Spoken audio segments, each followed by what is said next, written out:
Bonsoir à tous, Tov El Koulam. Bezrat Hashem, avant de commencer le cours, j'aimerais le dédicacer les Lou Nishmat pour l'élévation de l'âme de Simone Simcha Bat Julia et les Avdil pour la Refoua Shlema, la guérison complète de Yael Beya Bat Rivka Mikaela. Et aussi pour la Refoua Shlema de Sacha Ephraim Ben Agnès. Ok, donc en direct de Natania ce soir. J'ai toujours l'honneur de venir et le plaisir de venir ici. Ce soir, un cours avec un message incroyable. Vraiment, j'ai envie de vous dire, un message incroyable qui sort de la paracha. Si on arrive bien à comprendre une petite finesse dans la paracha, il y a une force spirituelle qui se cache à l'intérieur de chacun d'entre nous. Et que si on arrive à la mettre en application, on arrive à utiliser ce potentiel, alors on peut tout simplement accélérer des choses dans notre vie. Cette force-là qui nous donne la possibilité d'accélérer, de changer notre vie, de passer en mode vitesse de la lumière. Vous allez voir, c'est un jeu de mots, mais ça va ensemble. Ça nous donne la possibilité d'accélérer, d'avancer dans notre vie de tous les jours, voire d'arriver à notre délivrance, qu'elle soit individuelle ou pour le Ham Israël, arriver à la Géoula qu'on attend, chacun d'entre nous, la Yeshua. Et vous allez voir que ça passe par l'intermédiaire d'un personnage qui s'appelle Yoshua. Pas pour rien, vous allez voir que derrière ce personnage, il y a quelque chose de grand qu'on va essayer ensemble d'analyser et d'emporter ça avec nous. Attachez vos ceintures, mais attachez, on va prendre un peu de vitesse. Cette fois-ci, la vitesse de la lumière, vous allez voir, on va essayer de prendre un peu de vitesse pour pouvoir appliquer tout ça dans notre vie de tous les jours. On commence avec une histoire. Une histoire à la Jean juive. Imaginez-vous un couple qui sont partis faire un voyage d'études. Donc j'imagine que vous êtes tous passés par la Jean juive, un moment ou l'autre. Ils sont passés faire un voyage d'études, et après le voyage d'études, ils sont arrivés dans le bureau de l'agent juive, et ils commencent avec des petites questions, 2-3 questions. Et dites-moi, on a vu que c'était la guerre là-bas en Israël, comment on fait? Le Hezbollah, ils sont forts ou pas? Est-ce qu'on peut les vaincre? On peut arriver à faire quelque chose, parce qu'ils ont beaucoup de missiles. Le Hamas, ils peuvent revenir, le Hamas. Et l'Iran, la bombe nucléaire, comment ça se passe? Comment on peut faire? Par contre, le coût de l'avion, on a vu à Tel Aviv, Jérusalem, ça coûte cher quand même les appartements. Il y a des aides, il y a des... Celui qui se trouve là-bas en face d'eux, il les écoute, il note, et il dit ok, bon, on vous tiendra au courant, Bezrat Hashem, de l'avancée de votre dossier. Et il reçoit un mail avec dossier refusé, interdit de territoire pendant 3 ans. C'est quoi cette histoire? Ils se regardent et ils disent mais attends, qu'est-ce qu'on a fait? On a posé des questions, on peut avoir une réponse, on peut avoir une explication. C'est quoi cette histoire? Pourquoi on est parti faire 3 jours de voyage d'études, on revient avec quelques questions. Interdit de territoire pendant 3 ans. Bizarre, non? C'est quoi la réponse? Paracha de la semaine. 40 jours de voyage d'études. Les Meraglim, les explorateurs en Israël, ils ont posé des questions. Attends, mon cher Avenu, 2 secondes, là, il y a des géants, là. Tu n'as pas parlé du Hezbollah, tu n'as pas parlé des géants. Des Néphilim, qui ils vont nous manger comme des sauterelles. Attends, c'est quoi le coût de la vie? T'as vu les grappes de raisin? On est où? Qu'est-ce qui se passe? Hachem tout de suite, Yom Leshana, chaque jour, 1 an. Interdit de territoire pendant 40 ans. Non mais qu'est-ce qu'on a fait? D'un côté c'est bizarre, non, vous êtes d'accord? Il faut trouver là qu'est-ce qui s'est passé? Il nous manque une pièce dans le puzzle pour arriver à joindre les deux bouts. Là, il y a quelque chose de grave apparemment s'ils ont pris 40 ans d'exil dans le désert. Là, il y a eu à la source quelque chose qu'il fallait pas dire, qu'il fallait pas penser, où ils ont bloqué un pont spirituel, ou cette force qu'on va essayer d'étudier ensemble, qui les empêche de rentrer en Israël. Et d'un autre côté, la question elle est double. Pourquoi? Parce que après tous les miracles qu'ils ont vus, Moshe Rabbeinu qui ouvre la mer en 12, qui fait couler les Égyptiens, tous les miracles, le sang, le truc, il leur a montré Hachem qu'il était là dans chaque élément de la vie, de l'infiniment petit à l'infiniment grand. Est-ce que cette question, ça y est, des géants, ils ont perdu le nord. On parle des grands d'Israël. On parle pas, ils ont pris au hasard, ils ont fait un tirage au sort. Non, ils ont pris les plus grands. Ils sont revenus, ils étaient déstabilisés, complètement embrouillés. C'est quoi l'histoire? Qu'est-ce qui nous manque ici? On va voir, c'est le message de ce soir. On va essayer d'analyser ensemble, Bezrat Hashem. Alors pour comprendre, il faut revenir à la création du monde. Petit détour là avec l'avion. Jusqu'à la création du monde. Là-bas, quand Akadosh Baruch Hu, il a créé le monde, le Zohar nous dit, Hachem, il a créé le monde avec la Chorma. C'est quoi la Chorma? La lettre Yud. dans le Shem, le nom Yud Kevavke, la lettre Yud, ça correspond à la Chochma. Dans les sphirotes, dans les sphères célestes, il y a ce qu'on appelle la Chochma. Le monde a été créé par la Chochma. C'est-à-dire que c'est une lumière, en fait, qui va nous permettre de créer le monde. C'est une lumière, en fait, qui s'étend sans limite. Ok ? Les scientifiques, ils appellent ça le Big Bang. Explosion. Et l'énergie, elle s'étend sans limite. Sans limite. Jusqu'à qu'on arrive à la matérialité, le monde qu'on connaît. Le Zohar, il a dit ça bien avant. Il explique que c'est la lumière de la Chochma. La lumière de la Chochma, c'est le Yud. Le Yud, remarquez, il est en l'air. Il est en l'air. C'est une lumière qui est sans limite. Comme un soleil. Il n'y a pas de... Il n'y a pas une limite où elle touche le sol. Non, c'est sans limite, c'est dans les airs. Et ça envoie une lumière qui crée le monde. Et le monde, il s'étend sans limite. Ça, c'est la lumière de la Chochma. Ok, le Yud, vous savez, c'est quelle valeur numérique? C'est le 10. Ok, et c'est cette lumière dans le Yud Kevavke, cette lumière d'où le monde tire sa source, c'est la lumière de la Chochma. C'est un chesed, c'est-à-dire c'est une lumière de don qui fait que donner. La création, c'est quoi? C'est donner à 100%. On ne prend rien quand on crée. On ne prend rien. Une femme, elle donne, elle met au monde un enfant. Elle récupère quoi? Rien. Elle lui donne à boire, elle se lève, elle lui change les couches. Et qu'est-ce qu'il me donne, lui? Je lui ai tout donné, lui. Non, c'est 100%. On donne. Ça, c'est la création du monde. Il faut que ça passe par ce Yud. Ok? Bing bang. Je crois qu'Akadosh Baruch Hu, il a dû mettre fin à tout ça. Le monde, il ne peut pas s'étendre sans fin. Il faut créer de la matérialité. Donc Hachem, il a mis Amar Leolamo Dai. Il a dit à son monde, stop. Maintenant, on met des limites. Ok, il a utilisé, donc de Yud Kevavke, il est passé au Shem, Sha, Dai, plus loin, Shakai, Shin, Dalet et Yud. Il a chez Amar Leolamo Dai. Donc la contraction, c'est ce nom. Et Hachem, il a mis fin, il a dit voilà, ça c'est le monde. Le monde, c'est une lumière qui se répand, mais après, il faut mettre des limites. Dans cette lumière, il faut mettre un keli, un réceptacle. Là, on est dans la réalité. C'est ça ce que je veux. Et je veux un monde. Une lumière, le monde c'est quoi? C'est une lumière qui est dans un Kéli. Ok? Que de la lumière, c'est pas bon. C'est pas bon. Que le Kéli, une limite, sans rien à l'intérieur, c'est vide. Ça sert à rien. Hachem, il veut les deux. Donc, si vous voulez, le monde, il a une tendance à vouloir avancer. Toujours avancer. Pourquoi? Parce qu'il il tire sa source de la Chokhmah. Mais il avance dans ce qu'on appelle les règles de la nature. Il ne peut plus s'étendre sans fin. Maintenant, c'est selon les règles qu'Hachem il a fixées, les limites. C'est-à-dire quoi? Les règles de la nature. Très bien. Et on voit que chaque génération, le monde, il ne va pas à reculons. Il avance.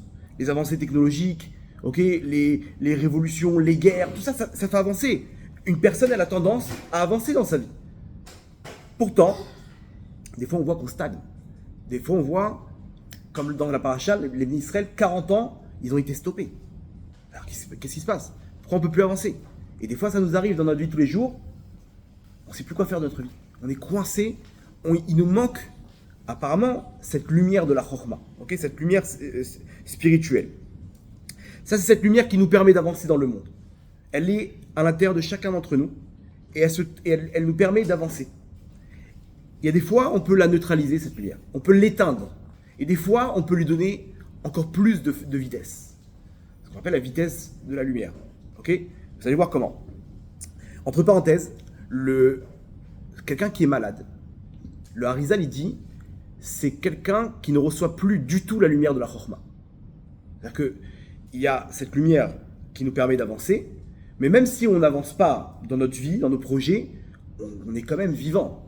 On est quand même actif. On se lève, on mange, on fait ce qu'on a. Même si, grosso modo, on n'est pas en train d'avancer dans notre plan de vie, mais on est quand même actif. Quelqu'un qui est malade, il est alité, il ne peut plus rien faire. Il ne peut plus rien faire. Lui, il est vraiment stoppé. Pourquoi? Nous dit le Harizal, parce qu'il ne reçoit plus cette lumière de la Chokhmah. Il ne reçoit plus cette lumière de la Chokhmah. Il ramène un pasouk, le Harizal. Regardez ce pasouk comme il est fort dans les Tehillim. Ceux qui lisent le Tikkun HaKlali doivent le connaître. Hachem isadeno aleres dvai. Hachem, il nous alimente, il nous nourrit. Donc Hachem, c'est cette lumière de la Chokhmah. Il nous nourrit al eres dvai. C'est quoi eres dvai? c'est, si vous inversez les lettres, Eres, c'est quoi? Esser, 10. Dvaï, Eres Dvaï, c'est quelqu'un qui est à l'agonie, lo aleno. Eres Dvaï, c'est quelqu'un qui est à l'agonie. Regardez, quand vous inversez les lettres Eres, ça fait Esser. Esser, c'est 10, c'est le Yud. Dvaï, quand vous inversez les lettres, ça fait quoi? Yud. Quand quelqu'un il ne reçoit plus cette lumière du Yud, du Esser, du 10, alors les lettres elles sont inversées. Ça fait quoi? Eres Dvaï, il est malade, il a alité. Il peut plus rien faire.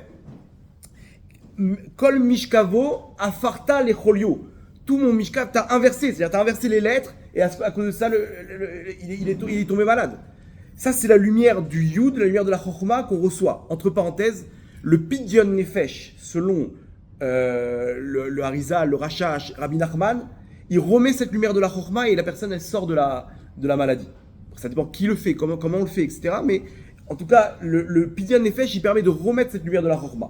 Deux, trois parenthèses pour comprendre comment ça marche. Quand on fait la bracha de Asher Yatzar est Adam be Chokhma. L'homme il a été créé par la Chokhma, c'est tout le système qui est à l'intérieur de lui, le corps humain. Comment ça fonctionne tout ça? Il y a des trucs qui s'ouvrent, qui se referment. Imaginez-vous, il y a une artère qui se referme, c'est terminé. Dans le cerveau, tout est en place. Qui donne la vitalité à tout ça? C'est la Chokhma, c'est la lumière de la Chokhma. Très bien. Donc, vous avez compris, il y a cette lumière dans le monde qui permet au monde d'avancer. Bien entendu, cette lumière-là, il faut la mettre dans un réceptacle. Un réceptacle, un kéli, dans les règles de la nature. Pour créer le Ham Israël, qu'est-ce qu'il va falloir? Il va falloir deux personnes qui vont être animées par cette lumière. Parce que vous avez compris que cette lumière, c'est ce qui nous permet d'avancer. Alors, pour créer un peuple basé sur un Dieu unique, sur la Emouna, sur toutes ces valeurs, dans un monde d'Avodazara, d'idolâtrie, il faut aller contre toute l'humanité maintenant. Pour ça, il faut quelqu'un qui soit la représentation de cette lumière sur terre. De qui on parle? Avram. Donc à l'époque, c'était Avram. C'était pas Avram, c'était Avram. Ça nous dit c'est quoi Avram? Av, Amon, Goy. Le père de plusieurs peuples. D'une multitude de peuples. Av, dans la Kabbale, Abba, c'est la lumière de la Chokhma. Ok, ceux qui savent un peu, qui ont des connaissances, Abba Veim, Abba, c'est la Chokhma, c'est ce Yud. Donc lui, quand on dit que c'est Av, Amon, Goy, c'est le père de tous les peuples, lui, c'est la lumière de la Chokhma matérialisée dans ce monde-là. Ok? Sarai, c'est quoi Sarai? Sar, Yud. Elle, c'est la princesse du Yud. Elle est la représentante féminine de cette lumière.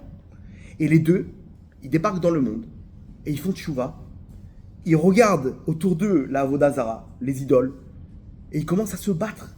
Ils commencent à mettre KO des moines, des bouddhistes, des fakirs.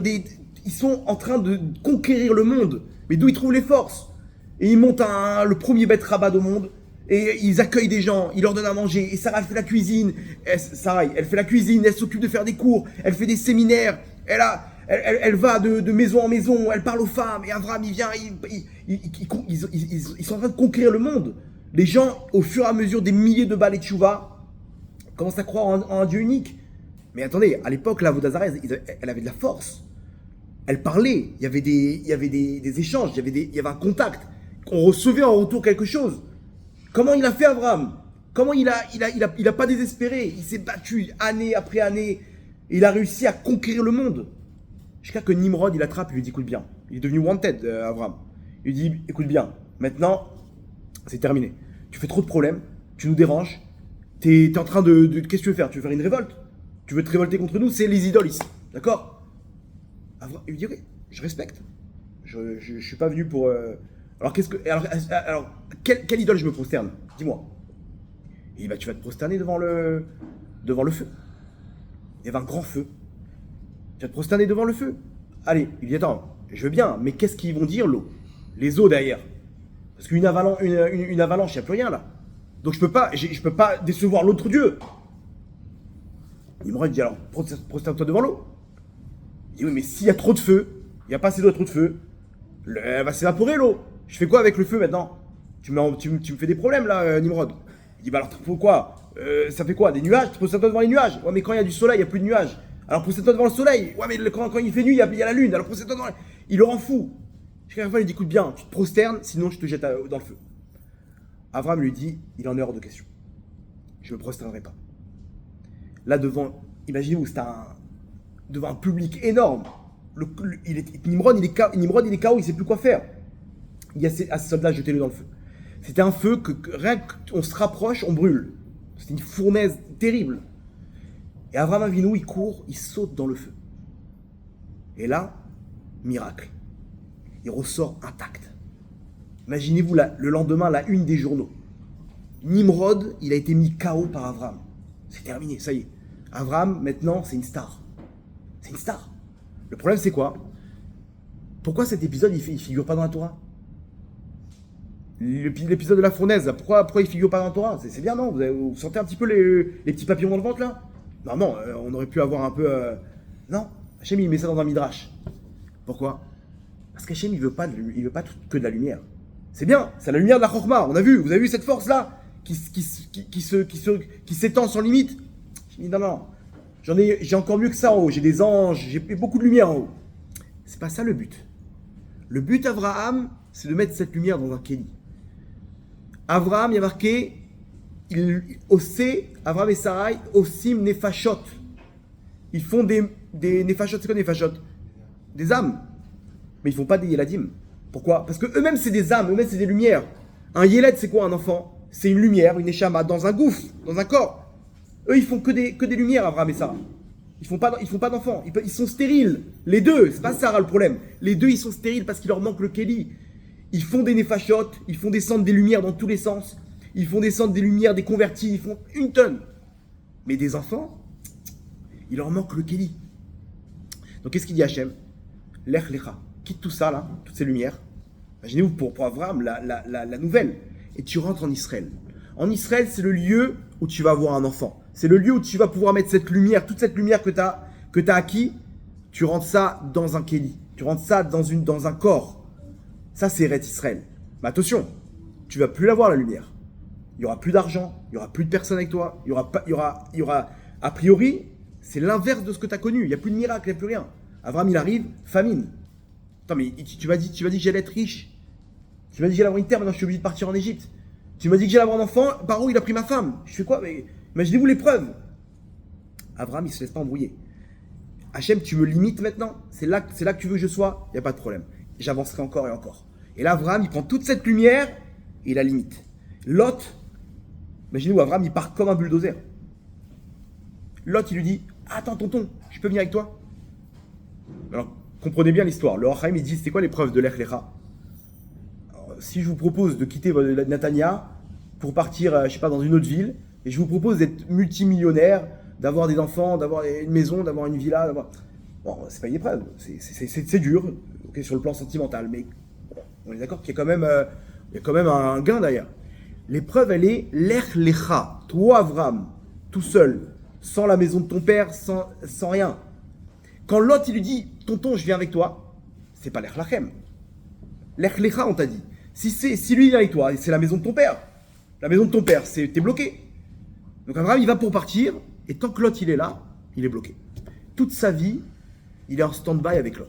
Tous les jours, il va pour manger le monde. Et il voit Lot. Ça va, Bokertov, tonton, ça va? Il sait qu'il peut rien faire. On est bloqué à la première épreuve. Qu'est-ce que ça lui a donné?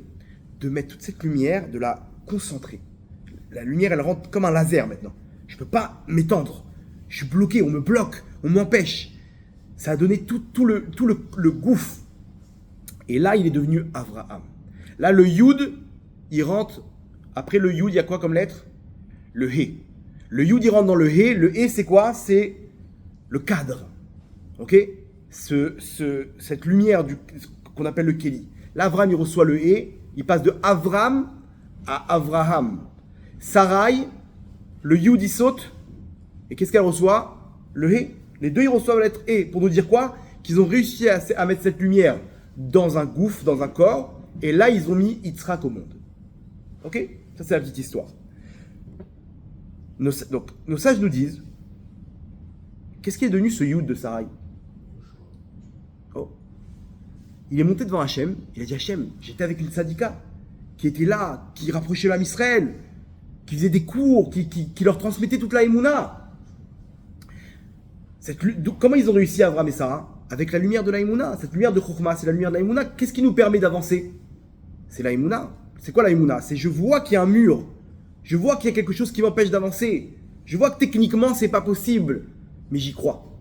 J'y crois, c'est-à-dire je fais au-dessus de ce que mes yeux me montrent, au-dessus de ce que ma pensée peut comprendre. C'est voir encore plus loin. Ça, c'est la Emouna au Bitachon. Avraham et Sarah, cette lumière qui leur permet d'avancer, c'est qu'ils ne voient pas d'obstacle. C'est la Emouna. Ce Yud, il dit à Hachem, attends, mais qui c'est qui va s'occuper de moi maintenant? Je suis rempli de lumière d'Emouna. Hachem lui dit, t'inquiète pas.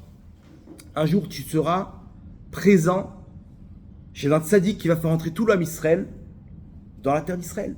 On aura besoin de toi à ce moment-là. On va te faire entrer sur le terrain.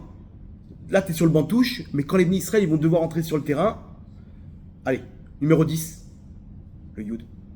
Tu rentres sur le terrain, et là, on aura besoin de toi pour faire entrer les bénis Israël en Israël. Pourquoi? Parce qu'Israël, c'est le Kéli. Maintenant, on revient à la paracha de cette semaine. Ok? Petit détour. Dans le présent. La paracha de cette semaine, rappelez-vous de la problématique. Les bénis Israël, qu'est-ce qui s'est passé là? Ils sont arrivés, ils ont posé des questions, mais quoi? Ils ont interdit de rentrer en Israël. C'est quoi le problème? Qu'est-ce qui s'est passé là? L'histoire, elle est que eux, ils sont sortis, ils avaient toute cette lumière de la Chokhmah. Ils ont vu les miracles, ils ont vu Hachem, ils ont vu la nature, ils ont vu ce qui est au-dessus de la nature. Okay, donc on est dans quoi? Dans la Emouna. On est au-dessus là maintenant des règles de la nature. Ils sont dans le désert, nourris, logés, la manne qui descend devant leur tente. Magnifique. Le problème c'est quoi? C'est que il y a eu une prophétie. Eldad et Medad, ils ont dit, juste avant, l'épisode d'avant, Moshe, il meurt, et Yoshua, il nous fait rentrer en Israël. Là, ils ont dit, attends, 2 secondes. Si Moshe, il nous quitte, donc d'un coup, ils se sont déconnectés de cette lumière des miracles. Yoshua, il nous fait rentrer, on n'a plus de lumière de la Emouna, on n'a plus de lumière de... Qu'est-ce qu'on fait? Là, ils ont commencé à poser des questions. Alors, comment on fait pour conquérir la terre? Il faut qu'on voit maintenant, il faut qu'on voit comment faire, il faut mettre une stratégie en place. Ils ont demandé à Moshe Rabbeinu, laisse-nous rentrer en Israël. On veut voir, on veut explorer la terre. Mais pourquoi tu veux explorer la terre? Hachem, il te dit que c'est une bonne terre. Ils se sont déconnectés, ils ont été déstabilisés par cette prophétie. Et ils ont dit maintenant, on doit voir comment ça marche. On doit mettre en place une stratégie.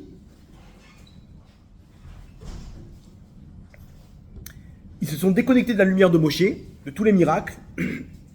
Et là, ils ont dit, alors il faut qu'on mette une stratégie en place, dans les règles de la nature. Il y a des géants, il y a comment il est le territoire, il y a des montagnes, il y a des forteresses, il y a des comment ça marche? Laisse-nous entrer, Moshe. Là est le problème. Qu'est-ce qui s'est passé? Ils se sont déconnectés de la lumière de la Chokhmah. Pour entrer en Israël, rappelez-vous ce qu'il faut. Il faut prendre cette lumière et la mettre dans un kéli. Eux, ils ont laissé tomber la lumière et ils se sont occupés que du kéli. Que des règles de la nature. Hachem, il t'accompagne. Là, les miracles que tu as vus, c'est les mêmes, sauf que ces miracles-là, ils vont s'habiller dans les règles de la nature. Et eux, qu'est-ce qui s'est passé? Le défaut qu'ils ont eu ici, le dommage qu'il y a eu dans les mondes supérieurs, c'est qu'ils ont déconnecté cette lumière. Ils ont déconnecté cette lumière. Ils ont dit, attends, laisse tomber là tous les miracles qu'on a vus. Ça, c'était Yarasra. Maintenant, comment on fait là pour entrer? Ils se sont occupés que des règles de la nature. Attends, Hachem, il est plus là. Hachem, il t'accompagne, sauf qu'Hachem, il est plus dévoilé. Il va être caché dans les règles de la nature. Le but, c'est le Yud dans le He. C'est la lumière dans le Kéli. C'est pas que la lumière. Et c'est pas que le Kéli non plus. Là, quand ils ont commencé à poser des questions, c'est terminé. Hachem, il dit Shlach Lecha. Déjà dans la question, Hachem, il a compris. Ils veulent voir que le Kéli. Ils veulent pas me rentrer là-dedans. Et là, le Yud. Le Yud, il revient. Rappelez-vous du Yud de Sarai. Le Yud de la Chokhmah. Moshe Rabbeinu, il sent que ils sont déconnectés là. Ils ont déconnecté les lumières. Il faut quelqu'un qui puisse reconnecter les lumières. Qu'est-ce qu'on fait? Vaikra Moshe Leoshea bin Nun Yehoshua. Là, Moshe, il fait rentrer le Yud en jeu. Le Yud de Sarai, vous vous rappelez, qui a été sorti. Il rentre maintenant dans Yehoshua. Hachem, il dit, vas-y, tu rentres en jeu maintenant. À toi de jouer. Rashi, qu'est-ce qu'il dit? Il y a Yehoshua Otra. Il y a Yoshia Otra. C'est quoi? Il y a Yud et le E. Pour nous dire quoi? Pas que le Yud. Le Yud avec le E réuni, c'est ça qui va apporter la délivrance du Ham Israël. Moshe, il tente de rentrer chez Yoshua, cette lumière. Lui, Yoshua, toi, tu vas rentrer le Ham Israël là-bas, il faut que tu aies ces deux lumières. D'accord? Donc, essaye de prendre toute cette épreuve et de l'amener dans le bon sens. Qui est quoi? Le Yud avec le E. C'est cette combinaison qui va nous libérer. Yoshua, il rentre et il tombe pas dans le piège. Il ne s'est pas arnaqué parce que ses yeux lui montrent. Il voit plus loin. Il voit Hachem dedans. Il ne voit pas les géants. Il ne se laisse pas attraper par ce que ses yeux lui montrent. Il est avec la Emouna. Il rentre cette lumière de la Emouna en Israël. Malgré qu'il voit le cadre. Il y en a un autre qui ne s'est pas fait arnaquer. Qui ça? Kalev. Pourquoi? Maintenant, on va voir si vous avez bien compris l'histoire maintenant. Hein? Oh, chez qui? Chez Abraham, bien fait. C'est qui la source du Yud, de la Chorma? C'est Abraham. Il est parti directement chez Abraham, Kalev. Il est parti prier, il a pris cette lumière avec lui. Lui aussi, il avait cette lumière. C'est bon, il ne s'est pas déconnecté. Il avait pris cette lumière d'Abraham, qui est à la source de toute cette lumière, voire même de Sarah, et bien sûr de Yitzhak et Yaakov. Et là-bas, il a pu s'en sortir. Ça, c'est le plan de base. Non, là-bas, ils reviennent. Qu'est-ce qu'ils disent? Waouh, vous avez pas vu, vous savez ce qu'on a vu là-bas? Vesham Raïnou et Anéphilim, des géants. Il y avait des géants. Qu'est-ce qu'on fait? Qu'est-ce qu'on va devenir? On ne connaît pas, nous, les géants. Ils sont. Vaneik Beinenu Kachagavim. On était comme des sauterelles. Imaginez-vous une sauterelle, comment aller face à un homme? Le même scénario. Vechen Aïnou Beinehem. Et pareil, on était à leurs yeux. C'est-à-dire, même eux, ils ont vu chez nous le manque d'Emouna, la peur, que même les Bnei Israël, ils se sont sentis comme des, enfin les explorateurs, ils se sont sentis comme des sauterelles. Quand ils les ont vus, ils ont perdu toute leur force. Attends, il est où Hachem? Quoi, Hachem, il n'est pas plus grand qu'eux? Regardez la suite. Cette phrase-là, elle est incroyable.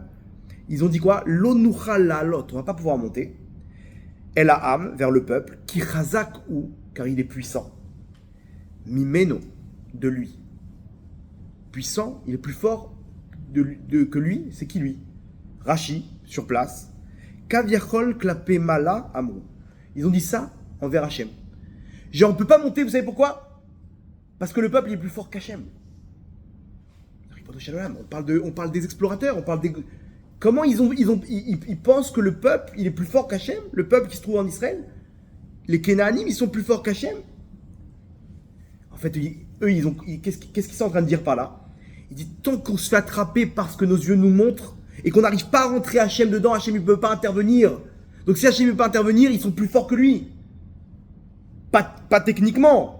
Sur le papier, ils ne sont pas plus forts parce que c'est Hachem qui les a créés. Mais comment Hachem y rentre en jeu si on prend le Yud, cette lumière d'Hachem, et on la met là-bas, mais on n'arrive pas à la mettre là-bas, on n'arrive pas à la rentrer, on s'est fait arnaquer parce que nos yeux nous ont montré. Donc qu'est-ce qu'on fait maintenant? Ils sont plus forts qu'Hachem. Si notre Emouna ne nous permet pas de faire entrer Hachem et qu'on se fait attraper par les règles de la nature, alors les règles de la nature, elles prennent le dessus sur la lumière d'Hachem, sur la Emouna. Qu'est-ce qu'on fait? Et là, regardez la suite. Vatissa, ça c'est la catastrophe qui s'est produite juste derrière. Vatissa kol haïda, vaïtnu et kolam, vaïfku ha'am balayla haou. Quand ils ont entendu ça, tout l'homme Israël, chacun, cette nuit-là, en famille, ils se sont mis à pleurer. Toute la nuit. J'ai dit quoi? Pourquoi vous pleurez? Pourquoi vous pleurez? Ils ont commencé à se plaindre. Ils ont commencé à dire, ça y est, c'est terminé. Là, ils ont éteint la lumière à Botaï. Bah là, il a où? Parce que c'était, ça y est, on est rentré dans l'obscurité maintenant. Hachem dit, vous voulez pleurer? Vous voulez vous plaindre? Ce même jour, tous les ans, vous allez pleurer vraiment, pour une bonne raison. Tisha B'Av, c'était Tisha B'Av ce jour-là. Premier Beth Amikdash qui a été détruit, deuxième Beth Amikdash, toutes les catastrophes, les inquisitions, et les pogroms, à la Shoah, tout ça c'était le Tisha B'Av. Là aujourd'hui, tous les ans, on pleure à la même date. Mais cette fois-ci, pour une bonne raison. Pourquoi? Attends, mais qu'est-ce qu'ils ont fait? Pourquoi ils ont pris tout 40 ans et toutes ces catastrophes? Parce qu'ils ont pleuré. Yehoshua, qu'est-ce qu'il leur dit? Qu'il achmenu aime. On va les manger comme des petits pains. De quoi vous avez peur? C'est des anges, mais c'est des géants. Mais il n'y a pas de géants, c'est des petits pains. C'est vous qui les voyez comme des géants. Si tu fais rentrer Hachem, il n'y a plus rien. Il n'y a plus de limite. Cette lumière-là, elle rentre chez toi et elle ne doit pas être stoppée parce que tes yeux te montrent. C'est ça la Emouna Rabotai. Alors maintenant, vous allez comprendre la problématique. On a dit comment ils ont pris 40 ans d'exil. À cause de quoi? À cause du fait qu'ils ont pleuré. À cause de ça. Ils ont pleuré, ils se sont plaints, ils ont posé des questions. Vous vous rappelez de l'histoire à l'agent juive? Ils ont posé deux, trois questions, interdit de territoire. Mais ça va, non, t'as pas compris. Quand tu poses des questions, ça veut dire que t'as pas la Emouna. Si t'as pas la Emouna, si tu te plains, encore pire, c'est que tu viens dire par là, c'est mort. Hachem, il peut pas intervenir. Ces épreuves-là, elles sont plus fortes qu'Hachem. Comment je vais faire? Mais comment je vais faire? C'est impossible. Il n'y a rien qui est impossible pour Hachem. Il n'y a pas comment je vais faire. C'est évident que tu peux surmonter n'importe quelle épreuve au monde parce que tu as la lumière d'Hachem avec toi. Chaque juif, il a cette force de Chokhmah, la force du Yud, le nom d'Hachem qui se trouve sur lui. Ce Yud, il l'a aussi. Donc, quand ses yeux lui montrent un obstacle et qu'il commence à avoir peur, qu'il commence à poser des questions, qu'il commence à se plaindre, il stoppe cette lumière. Et donc, c'est pas qu'il a interdit de territoire, c'est qu'il peut plus avancer. Rappelez-vous, cette lumière, c'est ce qui nous permet d'avancer dans le monde. C'est ça la lumière de la Chokhmah. C'est la lumière qui te permet d'avancer. Bien sûr, il faut la mettre dans les règles de la nature. Donc l'épreuve, qui est cette règle de la nature, a priori qui vient nous stopper, elle ne doit pas te stopper. Tu dois la traverser avec la lumière d'Hachem. De comprendre que Hachem, il va m'amener exactement ce que j'ai besoin. Tout ce que j'ai besoin. Il n'y a aucune erreur. En od milevado, tout ça c'est Hachem. Tout ce que nos yeux nous montrent, c'est Hachem. Des géants, ou l'Iran, ou le Hezbollah, tout ça c'est Hachem. Il n'y a pas d'erreur. Le 7 octobre, c'est Hachem. Rabotai, la Shoah, c'est Hachem. Tout ça, c'est Hachem qui nous parle à travers ça, qui vient et qui nous montre, qui nous donne, qui nous enlève. Mais il nous donne exactement tout ce qu'on a besoin pour notre bien, pour réaliser notre mission sur Terre. Des fois, le bien, on le saura que après 120 ans. On saura même pas on comprendra quel Gilgoul on était, quel passé, présent, futur, depuis la création de ce monde-là jusqu'à la fin des temps. On va comprendre comment, en fait, on a tout le film maintenant devant nous. Il n'y a aucune erreur. Tout ça, c'est En Od Milevado. Il n'y a rien d'autre qu'Hachem. Mais quand un médecin il nous dit, monsieur, c'est terminé pour vous. Il vous reste 3 mois à vivre. Si on tombe dans le piège des règles de la nature, alors toute cette lumière, on l'éteint. Si un avocat, il dit, vous êtes perdant, monsieur. Si son patron, il lui dit, écoute, je suis obligé de t'enlever un petit pourcentage, là, on n'arrive plus à avancer, ok? Ou qu'il se fait virer de son travail, ou qu'il a des problèmes avec sa femme, ou des problèmes avec ses enfants, et qui désespère, qu'est-ce qui se passe? Il a éteint cette lumière, tu peux plus avancer maintenant. Mais confiance, il n'y a pas d'erreur. Ne reste pas coincé dans ce que tes yeux te montrent. Avance, n'aie pas peur. Hachem, il est avec toi. Et s'il y a un mur, il y a une autre porte qui va s'ouvrir, n'aie pas peur. C'est qu'Hachem, il voulait pas que tu ailles à droite. Il veut que tu ailles à gauche. Refaites le film de votre vie, vous allez voir comment. Des fois, Hachem nous a fermé la porte, mais c'était la meilleure des choses pour vous. Des fois, on le comprend que 15 ans plus tard. Mais il n'y a pas d'erreur. Les Bnei Israël, quand ils ont pleuré, qu'est-ce qui s'est passé? Le passage, il n'est pas là, il a où? Ils ont éteint la lumière. Donc maintenant, Hachem dit, écoutez, j'aurais aimé vous faire entrer, mais je ne peux pas vous faire entrer. Parce que c'est cette lumière qui vous permet de rentrer. Quand vous éteignez cette lumière de la Chokhmah, alors on est coincé. Et là, tous les ans, Hachem leur a dit, vous allez creuser votre tombe, vous allez rester là-bas. C'est la situation spirituelle dans laquelle ils étaient. Ils sont dans une tombe. La tombe, qu'est-ce qu'elle signifie? La mort. La mort, c'est quoi? Il n'y a plus de vie, on n'avance plus. Il n'y a plus de lumière de Chokhmah. Vous avez éteint cette lumière, maintenant vous savez ce que vous allez faire?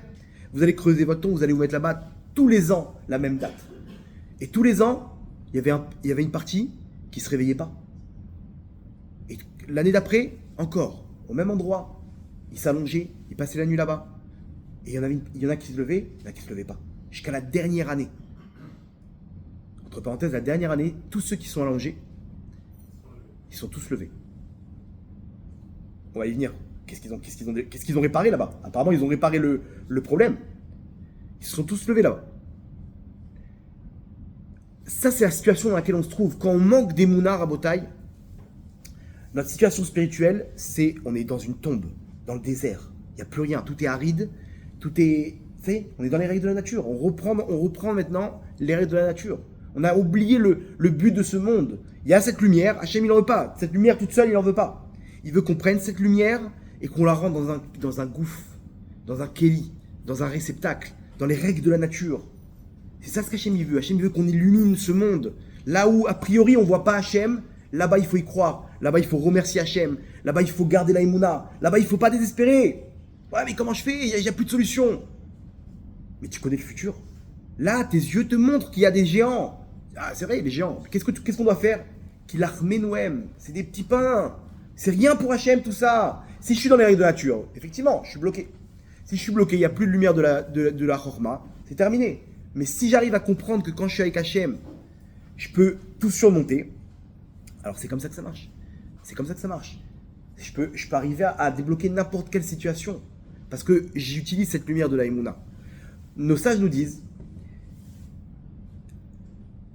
Anacha shel Adam, Anacha meshaber et kocho shel Adam. C'est quoi Anacha? Quelqu'un il souffle, il fait. Ça, sachez une chose, nos sages nous disent, ça casse la force d'un homme. Quelqu'un qui râle, ça peut être un. On parle pas, et même, il a même pas sorti de mots. Il est là en train de. Ça, nos sages nous disent, ça casse sa force. D'un coup, pourquoi? Parce que Ouais, mais non, on va faire le puzzle. Quand il râle, qu'est-ce qui se passe? Eh ben, il monte par là, il y croit plus, il a pas d'émouna. Donc il a éteint la lumière de la Chorma, et donc maintenant, il a plus de force pour avancer. Qu'est-ce qu'il dit Rabbi Nachman? La Anacha, quand quelqu'un il fait ça contre le Yetzer Hara, contre les forces du mal, il casse les forces du Yetzer Hara. Vous avez compris l'histoire? Comment l'inverse. Si la Anacha, quand quelqu'un il souffle, il casse les forces, donc de la Chorma, de la Emouna, quand il utilise ça, quand il râle. Si il est dans un délire, une avéra, voilà, ça va saouler, c'est ce Yetzira. Cette anacha là, elle casse les forces du Yetzira. C'est l'inverse maintenant. De mettre cette force là de anacha dans le.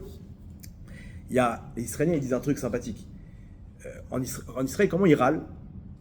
Alors nous, les Français, on est les pros des plaintes.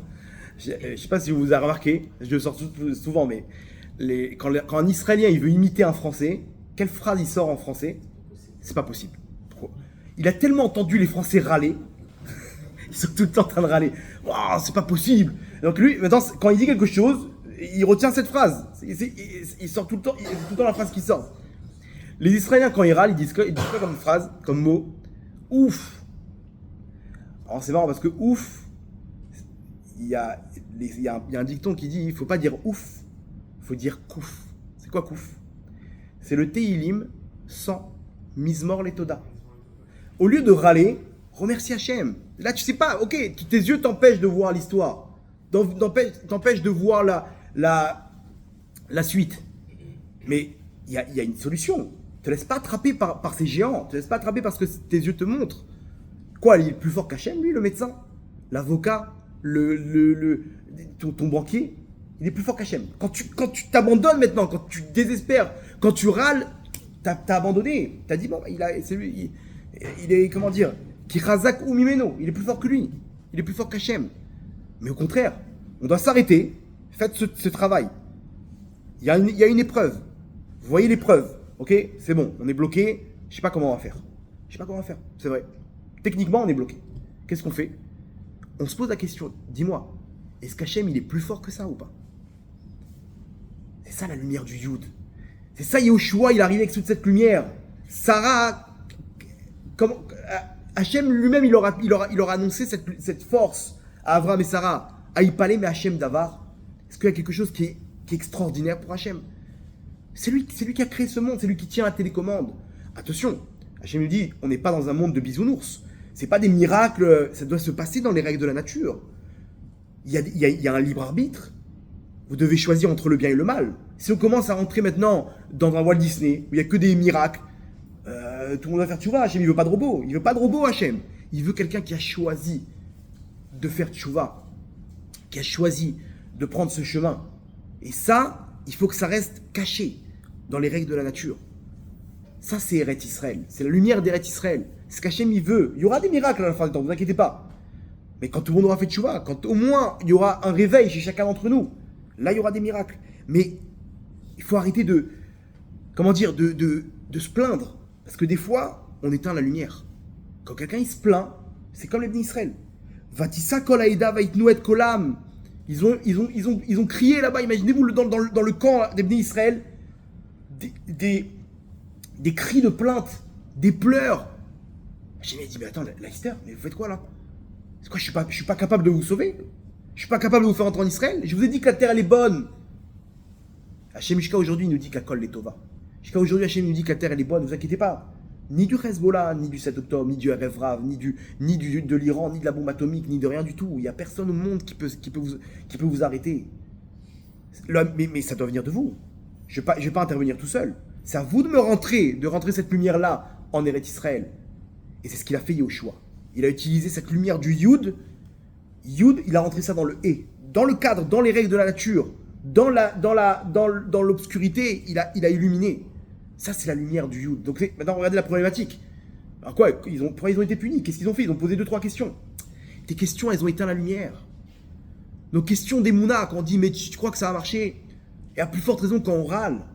Un jour, j'étais au mikvé, un Shabbat. Alors moi, il y a toujours des cas. Le mikvé était vide. Il y a toujours des cas qui viennent s'accrocher à moi. De partout, dans la tfila, il y a un gosse là-bas au Kollel, où je prie, où j'étudie. Il a 8 ans. Il a un trousseau de clés plus gros que sa tête. Je sais pas comment vous expliquer. Quand il reste pas immobile. Il bouge. Mais un jour, j'avais envie de l'attraper. Je dis, mais je t'en supplie. 2 choses. Pourquoi tu te balades avec un trousseau de clés? Et c'est un esprit de vouloir contrôler. Genre j'ai les clés de tout l'immeuble. Et deuxième question, pourquoi tu me colles? Je t'en supplie. Là où je vais, il me chope. Il a un radar. Ah, il est là. Et tout le temps, il vient me choper. Alors au mikvé, je vois, le mikvé, il est grand. Il y a de la place. Viens, prends, il y a des bancs là-bas. Viens. Bon, je vois un mec, il met sa serviette comme ça, à côté de moi. Je dis, bon, ok. J'essaie de pas faire attention. Alors, je sais pas ce qui s'est passé. Écoutez bien, il enlève ses chaussures, ses chaussettes. Chaque petit geste, il y avait une anacha. Oh, une chaussette. Oh. Bon, apparemment, il avait un problème de dos ou un truc. À la fin, j'étais étouffé. Je me dis, c'est pas possible. J'ai compris. David Ameller qui dit Kol aneshama te'alelia. Kol neshima ou neshima, chaque respiration, elle va te louer. Kol etova. Hachem, David Ameller, il est tout le temps, chaque respiration, il sent la lumière d'Hachem, il sent Hachem pénétrer sa vie. Là, j'ai compris cette phrase de David Ameller dans le mauvais côté. Lui, c'était Kol Neshama, Kol Neshima, chaque respiration, elle se plaint de toi. Genre, c'était exactement pareil. Chaque fois qu'il inspirait, il expirait en anacha, quoi. C'était. C'est pas possible. C'est pas. Là, j'ai compris c'est quoi le truc. On doit vivre exactement comme ça. Il n'y a pas de plainte. On doit rentrer une inspiration et se dire tout va bien. Ce monde, il avance dans le bon sens. À Kol et Tova. Malheureusement, qu'est-ce qu'on fait? On utilise toute cette lumière pour avancer dans le mauvais côté. Regardez le monde où il avance. Vous avez entendu parler d'un certain Maurizio Catalan, un truc du genre. Alors j'ai appris ça hier. Je me suis dit, mais dans quel délire le monde y va? C'est un artiste, apparemment hyper connu, qui met une banane sur un mur avec un scotch. Vous avez vu ça? Attendez, j'ai pas compris le principe. 6 millions de dollars, il a vendu ça à un mec l'année dernière. C'est quoi le pchat? Une banane. Hein? Ouais. Non mais non, expliquez-moi qu'est-ce qui... lui, il est dans un délire. Mais comment les gens derrière, ils sont là en train de dire, waouh, ok, je mets 6 millions de dollars. Regardez le monde où il va. Il avance dans des délires, mais des bananes. Des bananes. Petite histoire du Baal Shem Tov. Le Baal Shem Tov à Kadosh, un jour, il y a un de ses élèves. Il lui dit, Kvodarav, je veux arriver à un niveau de Shmirat Enaim, faire attention à mes yeux, à la perfection. Arriver à être à 100% de mon potentiel. Comment je peux faire? Donnez-moi un conseil. Et le Baal Shem Tov, il avait l'habitude d'envoyer chez des gens. Il ne donnait pas la solution. Il dit, va dans telle ville, il y a telle personne, lui il te donnera le conseil. Bon, il part. Il arrive là-bas, il dit, le Baal Shem Tov, il m'a envoyé. Ok, tu peux rester, pas de problème. Je te mets une chambre à disposition et je sais pas en quoi je peux t'aider, mais si. Il n'a pas dit pourquoi. 1 jour, 2 jours, 3 jours. Il comprend pas, il dit, mais en quoi? Il voit un mec simple à côté de lui. Il essaie de comprendre, il essaie d'analyser, rien.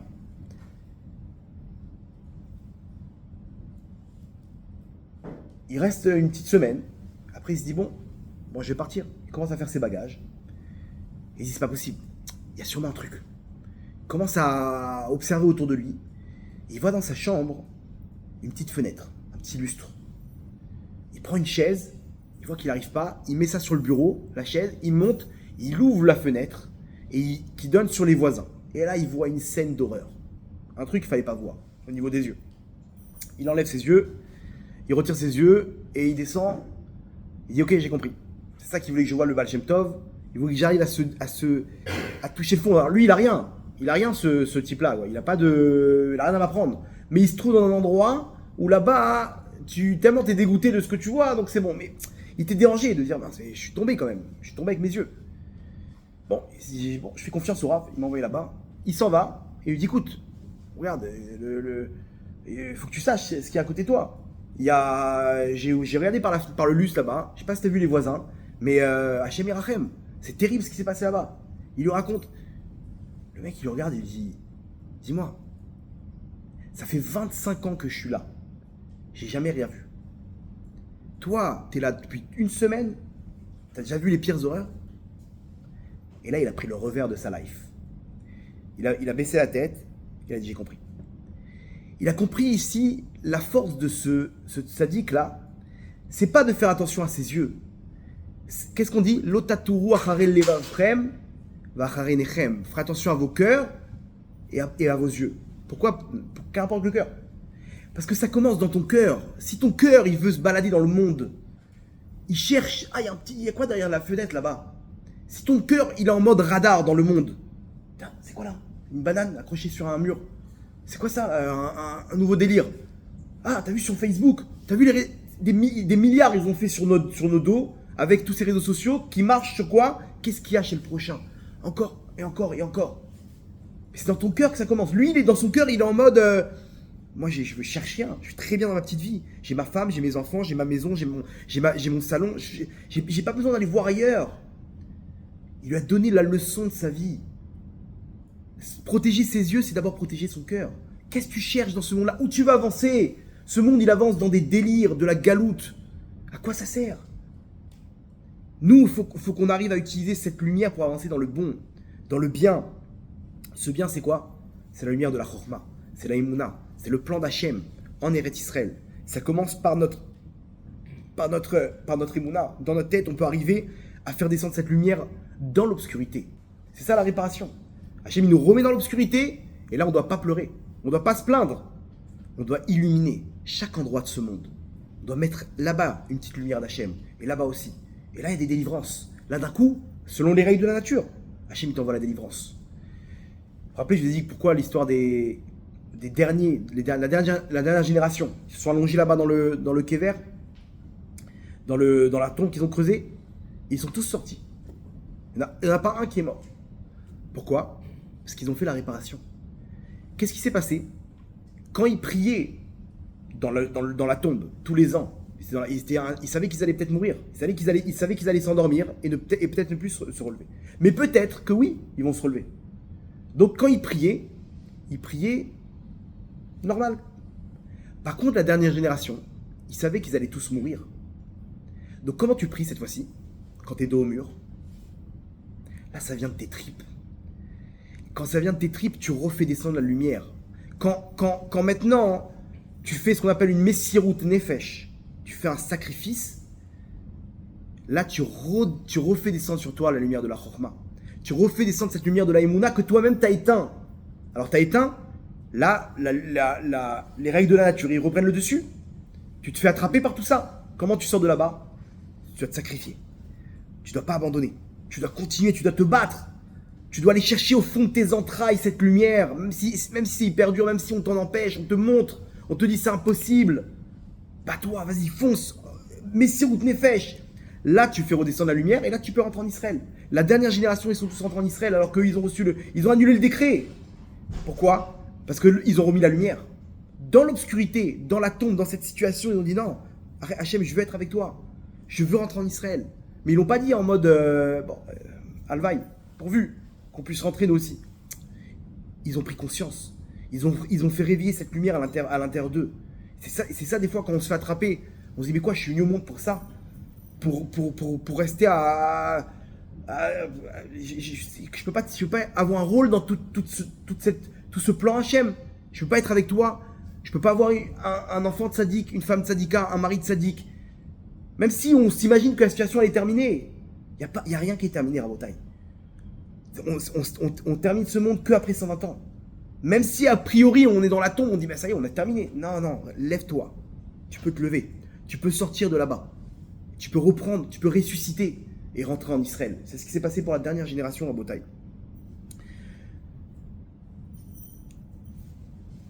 Yoshua, il avait un descendant. Yoshua, il venait de Yosef. La tribu de Yosef, plus tard, en Israël, il y avait un descendant à lui qui s'appelait Yonatan. C'était qui le Yonatan? Le fils de Shaoul. Yonatan, c'était un guerrier hors pair. Une force de la nature. À l'époque, les Bnei Israël, ils n'avaient pas d'armes. Il n'y avait pas d'armes. Ils étaient les Philistins, ils leur ont enlevé le travail, tout ce qui était forgerie, le travail avec les métaux. Ils avaient peur qu'il y ait une révolte. Donc ils leur disaient, si vous voulez faire un travail avec le fer, c'est chez nous. Ils n'avaient pas d'épée, rien du tout. Il n'y avait que 2 épées dans l'armée d'Israël, Shaoul et Yonatan. Shua, il met en place la royauté, et là il faut reprendre la terre d'Israël. Qu'est-ce qu'on fait? Il faut mettre KO les Philistins, les Pélishtim. Très bien. Shaoul, il commence à organiser la guerre, et Yonatan, il part avec son bras droit. Il vient, on va voir là-bas le camp des Philistins, des Pélishtim. Écoutez bien, c'est une histoire avec $1 million. Yonatan, il arrive là-bas, et il dit à son bras droit, il sent en lui monter une émouna énorme, une force. Il a envie de conquérir la terre d'Israël. Il sent cette lumière d'Hachem, il dit à son bras droit, il dit écoute, viens en tenue d'opération. Non, attends 2 secondes. Son bras droit, il lui dit Kvodarav, on est 2, ils sont un peu plus. C'est un camp, ils sont des centaines, là, ils sont des milliers. Qu'est-ce que tu proposes? Écoutez bien la phrase de Yonatan, comment il remet les choses en place. Cette phrase, elle vaut $1 million. Il le regarde et lui dit Ki en ma'atzor, ki en l'Hachem ma'atzor. Hachem, il n'a aucune limite. Léoshia, ça vous rappelle quelqu'un? Léoshia nous délivrer Berav ou Bim'at. Hachem, il n'a aucune limite quand il veut nous libérer, que ce soit une petite délivrance ou une grande délivrance. Il aurait dit attends 2 secondes, pour Hachem, c'est un problème de nous apporter une délivrance avec 10 € ou avec 10 millions d'euros. Pour Hachem, c'est pareil, on est d'accord? Nous, on a ce problème. Nous, on se met cet ordre de valeur. On met cette échelle de valeur que 10 shekels, c'est une petite délivrance. Tout le monde peut trouver 10 shekels par terre, on est d'accord? Tout le monde y croit à cette délivrance. Est-ce qu'un jour, tu peux gagner 10 shekels? Tout le monde ici, présent, peut y croire. Tu joues un petit truc à gratter, qui n'a pas gagné 10 balles? C'est bon. $10 millions, Levez les mains, celui qui a la Emouna. Hein? Il y en a qui ont déjà décroché le.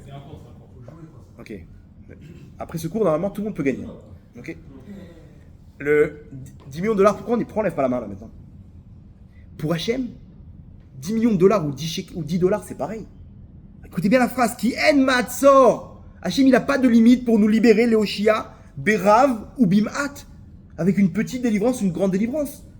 Il n'y a pas de différence pour Hachem. Là, il lui a remis en place quoi? Cette lumière de la Chokhmah. Attention, dans les règles de la nature. Regardez la suite. Là, son bras droit, il dit ok, c'est bon, tu m'as remis la lumière de la Chokhmah là. Là, je suis bien là. C'est vrai, effectivement, je me laisse pas embrouiller. Hachem, pour lui, 2 contre 2 ou 2 contre 2000, c'est pareil. Ok. Mais attention, Hachem, il veut pas un Walt Disney ici. Hachem, il veut que ça passe dans les règles de la nature. 2 contre 2000, c'est pas les règles de la nature. Il ne faut pas que ce soit une exagération. Sinon, c'est le Yud sans le Kelly. Donc, Jonathan, il ne se laisse pas avoir. Il lui dit, regarde, j'ai compris exactement ta question. Regarde ce qu'on va faire. On va se rapprocher d'eux. Et on va voir qu'est-ce qui sort de leur bouche. S'ils nous disent, arrêtez-vous, et ils viennent vers nous, ça veut dire quoi? C'est-à-dire qu'on entendra d'Hachem qu'on ne peut pas utiliser maintenant quelque chose, une grande délivrance. Pourquoi? Parce qu'ils nous disent de nous arrêter. S'ils nous disent, venez, allez, venez vous battre, ils nous demandent de venir vers eux, là, ce sera pour nous le signe qu'Hachem, il va nous délivrer. On fait ça selon les règles de la nature. Et pourquoi? Tout simplement parce que psychologiquement, quand quelqu'un il veut se taper, ok, une bagarre, si le mec lui dit, allez, viens te battre, c'est quoi? C'est qu'il veut pas se battre. Il flippe. Sinon, retenez-moi, vous connaissez cette histoire? Retenez-moi. Non, si tu veux vraiment le massacrer, tu demandes à personne, tu fonces, tu lui mets un coup de poing. On est d'accord? Si tu dis, viens te battre, c'est quoi? S'il décide de pas se battre, alors il n'y a pas de bagarre, on est d'accord? Donc c'est-à-dire qu'au fond, tu veux pas vraiment te battre. Tu es obligé de jouer le coup de bluff. Si par contre tu dis, viens, je vais t'éclater, là c'est que vraiment, vaut mieux s'écarter, le mec il est déterminé. Si psychologiquement ils nous disent de venir se battre, c'est qu'ils ont peur. S'ils ont peur, c'est qu'on a Hachem avec nous. Ils avancent, maintenant ils sont en montée. Et normalement, le camp il se trouve toujours au sommet d'une montagne pour pouvoir se protéger. Ils sont en montée, ils avancent, et d'un coup il dit, ah voilà les juifs qui se cachaient jusqu'à maintenant. Allez, venez vous battre. Jonathan, il regarde son bras droit, il dit c'est bon, feu vert. Et là il commence à taper un sprint en montant, et ils attrapent, ils étaient une petite dizaine devant eux, il les massacre. Boum, tac, tac, tac. Incroyable, genre eux ils sont surpris, mais qu'est-ce qu'ils se font? Ils s'imaginaient que c'était des peureux. En plus, il sort une épée, Jonathan, du jour au lendemain. Mais qu'est-ce qu'il fait avec une arme, lui? Et d'un coup, c'était le désordre dans le camp. C'était pendant la nuit. Ils croyaient qu'ils ont eu un guet-apens de tout le Ham Israël. Et donc, ils sont sortis, ils se sont marchés dessus les uns sur les autres. Alors qu'il n'y avait que 2 personnes. Et d'un coup, ils sont partis en courant. Et ils étaient sûrs qu'ils allaient se faire éclater par tout le Ham Israël alors qu'il n'y avait que 2 personnes. Jonathan, il a réussi un coup d'éclat, un coup au moral chez les Pélishtim. Comment, Rabotai? Tout simplement. Son ancêtre, il lui a déjà donné la lumière. Cette lumière, c'est la lumière d'Eretz Israël. Il n'y a pas de limite pour Hachem. Il n'y a pas de limite. C'est quoi? C'est une petite délivrance, une grande délivrance, tout est possible pour Hachem. Donc je vous en supplie, Rabotai. Ce soir, on a appris qu'il ne faut jamais désespérer. Il ne faut jamais se plaindre. Jamais se plaindre, il faut toujours essayer de voir le bon côté, le bon point, d'avancer, de s'élever, de rentrer cette lumière, de faire avancer avec cette lumière, même si nos yeux nous montrent que des fois tout est terminé. Qu'est-ce qu'on va devenir maintenant? Ne t'inquiète pas, Hachem, il n'y a pas de problème pour lui. Hachem, il peut très bien te donner un autre scénario. Selon nos yeux, effectivement, on est bloqué maintenant. Mais comment on va faire? Ça ne doit pas exister, cette question. Pourquoi? Parce que sinon, on est privé de territoire. Cette question, qu'est-ce qu'elle fait? Elle enlève la lumière de la Chokhmah. Elle nous bloque. Il n'y a pas de limite pour Hachem. En ma'atzor, Léoshia, Berav ou Bimhat. Ça, c'est la lumière de la Géoula, Rabotai. On arrive à des situations, on se dit, mais qu'est-ce qu'on va devenir? Dans tous les côtés, à l'intérieur, à l'extérieur, les ennemis d'Israël, ils font un massacre. Comment on va s'en sortir? Ce soir, on a appris qu'il n'y a aucun désespoir. Aïpalé ma Hachem Davar. Il y a quelque chose qui est extraordinaire pour Hachem. Bah attends, on va te voir quand tous les peuples ils vont se réunir contre nous. Ah, il parlait, mais Hachem d'Avar. Quoi, c'est un problème pour Hachem de nous libérer avec plusieurs armées, ou avec une seule armée, contre nous. Il n'y a pas de limite. Oui, mais attends, t'as pas compris. La Cour suprême, ils sont surpuissants. L'agenda mondial, les trucs. Arrête, je t'en prie. Ça, c'est des géants, c'est vrai. A priori, c'est des géants. Mais l'armée nous aime, les petits pains. Vous avez vu les gens comment ils mangent des petits pains pendant les Brit Mila? Ça part comme les petits... exactement pareil. Les petits fours, là. Exactement pareil. L'armée nous aime. Hachem, il lui manque pas de scénario. T'es bloqué, c'est vrai. Alors c'est dur. Faut prier, Hachem, donne-moi la Emouna. Des fois, on peut, quand on prie Hachem, exprimer notre souffrance, notre douleur. Mais on continue, on se relève après. Et Hachem, donne-moi les forces. Voilà le géant. Là, je suis devant un géant. Je fais quoi? Je veux avancer. Je sais que je peux avancer. Comment? Quoi? Qui? Aide-moi. Montre-moi. Donne-moi le cours qui va me donner l'étude de Torah, qui va me donner le livre, le rave. Ça peut venir de n'importe quel côté. Mais en on milevato. Tout ça, c'est Hachem. Et nous, on peut faire entrer cette lumière et sortir de n'importe quelle épreuve. Sortir, ressusciter. À ce moment-là, on passe en vitesse de la lumière. Cette lumière de la Chokhmah, c'est elle qui nous donne toute cette vitesse pour arriver jusqu'à la délivrance, jusqu'à la Géoula qu'on attend avec impatience. On va terminer avec une petite histoire, une histoire personnelle. Ces derniers jours que j'ai vécu, je vous partage un petit peu ce qui s'est passé en coulisses. Une histoire incroyable. Il y a quelques mois, on a mis en place un Sefer Torah au nom de Rabbi Nachman. On a créé un Sefer Torah. On a fait participer tous ceux qui suivent les cours, ok, par l'intermédiaire de ce qu'on appelle un Tikkun HaNiftarim. Tikkun HaNiftarim, c'est Rabbi Yehuda Abtaya, la résurrection des morts, la réparation des morts. Il a mis en place un système, ok, on tourne toute une après-midi, on lit le Teilim là-bas, on tourne 7 fois autour de la Teva avec le chauffard, et là-bas on fait descendre une lumière spécifique qui va compléter les mitzvot que le Niftar, le défunt, il n'a pas pu faire. Il n'est pas Shabbat, il est bloqué dans les mondes supérieurs. On lui permet de faire une réparation. Cette fois-ci, je leur ai dit, voilà ce qu'on va faire. On va faire un Tikkun HaNiftarim, 200 shekels par nom, mais cet argent-là, il va aller dans un Sefer Torah. Un Sefer Torah, où déjà ils ont leur réparation, par rapport au Tikkun qu'on a fait. D'un autre côté, ils vont avoir un Sefer Torah, chacun à leur nom, et ça c'est une mitzvah qui est unique, que chaque juif il doit avoir une part dans un Sefer Torah. Bien sûr, j'ai fait participer aussi les vivants, ceux qui veulent aussi participer pour des brachot, pour la parnassa. Et les gens comme ça, ils ont participé. Et surtout, j'ai mêlé à tout ça Rabbi Nachman pour que lui il fait le tikkun des neshamot en haut. Lui aussi, il soit une locomotive là-haut pour pouvoir amener à tous ces défunts leur tikkun total dans les mondes supérieurs. Ok? A priori, c'est un système simple. On a mis tout ça en place. Pour que le Rabbi Yehuda Abtaya dit que quand un défunt il retrouve sa place dans les mondes supérieurs, ça fait avancer la Géoula. Parce que ça lui évite de revenir en Gilgoul, de revenir sur terre. Donc c'est quelque chose qui est incroyable. Une lumière énorme. Et même nous, les vivants, quand nos proches ils ont leur tikkun en haut, ça nous permet d'avancer plutôt que de faire le tikkun pour eux. Donc c'était une idée, a priori géniale. Super. Les gens y participent. On arrive à lancer le Sefer Torah. Ça prend quelques mois, ok, pour l'écriture. Et là, problème sur problème. Problème sur problème. La personne qui vérifie commence à prendre le truc un peu trop. Chaque petit truc, il s'arrête. Il nous dit pour l'Arknasat Sefer Torah, ça sera que à Purim. Il y a 3 mois qui est passé depuis Purim. Que des galères dans tous les sens. Et machin, il fait passer à une autre personne. Et l'autre. Je vous raconte pas. Maintenant, ça vient d'une personne, celui qui a écrit le Sefer Torah, c'est un tzaddik. Mais vraiment, un tzaddik nistar, un tzaddik caché. Il écrit, c'est très rare d'attraper chez lui un Sefer Torah.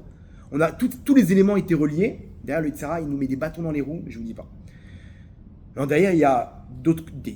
Nous, on s'imaginait un coût spécial, 120, 130 000 shekels. On réunit l'argent, on donne, mais c'est pas terminé. Après, il faut vérifier la vérification. Encore 10 000 shekels. Après, il faut le boîtier. C'est minimum 15 000 shekels, un boîtier de Sefer Torah. Comment trouver l'argent? Et on se bat. Je suis avec un autre copain, on essaye à tout va pour trouver l'argent. On arrive à débloquer l'histoire, ça y est, on arrive à finaliser. Maintenant, Arnasat Sefer Torah. Plus d'argent. Maintenant, Arnasat Sefer Torah, c'est pour la Torah. Là, il n'y a pas de. On va faire des sandwichs ensemble dans une salle et il n'y a plus de budget. Là, pour Hachem, les revod à Torah, en l'honneur de la Torah, on fait quoi? Faut faire du grandiose. Là, il faut faire les petits fours. Là, c'est traiteur. Maintenant, c'est 250, 300 personnes. Il y a la salle. Vous savez, c'est quoi un mariage? Ok? Là, c'est minimum 50 000 shekels. Une salle, traiteur, photographe, DJ, musique. Faut dehors, le camion, avec les musiques, avec les trucs, les petites poupées là qui dansent là vous connaissez les ambiances. Ça coûte de l'argent. Il ne nous reste plus rien. Alors qu'est-ce qu'on fait? On fait encore un appel de dons et machin. Hey, les gens ils vont dire attends mais on t'a fait confiance là, on est face au géant. Le géant, vous vous rappelez? Là je me retrouve avec mon ami là, celui avec qui on organise tout ça. Je lui dis écoute, j'ai plus d'argent. Il n'y a plus d'argent dans l'association, je sais plus quoi faire. Écoute, viens on laisse Hachem prendre les choses en main. Nous on a fait ce qu'il faut, on a poussé jusqu'au bout. T'y crois? Ouais, j'y crois. Ok, c'est quoi? C'est pour nous? Non, c'est l'Irvod Hachem. C'est l'Irvod à Torah maintenant. Allez, viens, on se laisse un peu de temps, on joue avec le temps. Peut-être que va savoir, il va y avoir un scénario, quelque chose qui va se débloquer. Au pire, on fait appel aux gens, on demande. Rien. Pessah qui passe, rien. Le Homer, rien. C'est pas possible. Shavuot. Et là-bas, je lève les yeux, Hachem, donne-nous la possibilité, on est coincé. Quoi, il te manque des scénarios, Hachem? C'est pas pour nous, c'est pour ta Torah, c'est pour tes mitzvot, c'est pour... Bon, et puis, vous avez compris que c'est derrière, c'est pas une simple artisanat de Sefer Torah. C'est peut-être des milliers de Neshamot qui dépendent de ce Sefer Torah. Je vous dis pas une liste de défunts, de gens qui ont participé. Donc le ICA, il bloque. Mais Akadosh Baruch Hu, il est plus fort que ça. Et au bout d'un moment, ça a payé Rabotai. En parallèle, Hachem, il fait un scénario incroyable. Écoutez bien le scénario. Une femme en Belgique, une tzadika, elle doit déménager à Bruxelles pour un truc important, un poste important. Elle est obligée de déménager, elle est bloquée, son appartement impossible à vendre. Des mois et des mois. Regardez le puzzle. Elle regarde tous les cours. Et elle lève les yeux vers le ciel, elle dit Hachem, regarde, si tu me permets de vendre mon appartement, le maaser de l'appartement, je le donne au Rav David Toledano. Ok? Rabotai, en quelques jours vendu. Quelques jours c'est vendu. Elle envoie un message. Comment j'envoie l'argent au Rav Toledano? Imaginez-vous le maaser d'un appartement. Rabotai, d'un coup, on passe du géant au petit pain. Et là, c'est parti. Traiteur, tac, tac, tac, organisation dans tous les sens. Et c'est pas encore cette femme, qu'est-ce qu'on est en train de faire avec tout ça? Mais là maintenant, on est passé de zéro, il n'y avait plus un shekel à Rabotai, plus un shekel. On se retrouve à organiser une fête grandiose. Tout cet argent-là, il va pour la Torah. La salle, le traiteur, les machins. Imaginez, on était là en train de faire des petits calculs. On s'est arrêté, et là, Hachem intervient. En un instant, boum, ça descend, et pas une petite somme. La somme, elle descend, et là, c'est parti. Hop, le géant, il devient un petit pain. Les choses, elles avancent. Et là, c'est la délivrance. Rabotai, c'est comme ça pour chacun d'entre nous. On ne sait pas ce qui se passe en parallèle. On est là, on est coincé, on dit mais comment ça va venir? D'où elle va venir la délivrance? Mais pourquoi tu cherches un scénario? Pourquoi tu es en train d'analyser le géant? Laisse tomber tout ça. L'achmenu em. Yachol nuchallo. On va pouvoir monter. Caleb Ben Yefouné, il ne s'est pas fait attraper par tout ça. Yoshua Binu, il ne s'est pas fait attraper par toutes ces épreuves. Ça, c'est la force d'Eretz Israël. D'Eretz Israël, on peut illuminer le monde. On peut illuminer par nos délivrances, par nos Yeshuot. On peut arriver à faire descendre cette lumière. Cette lumière-là, elle peut descendre chez chacun d'entre nous. Pour notre délivrance personnelle, individuelle, et pour la délivrance finale qu'on attend avec impatience. Baou Radonai Leolam. Amen, amen. Rabbi Chanan ben Akashia Omer, Hatzak Kadosh Baruch Hu Israël. לפיכך הרבה להם תורה מזו שנאמר אדוני חפץ למען צדקו יגדיל תורה ויאדיר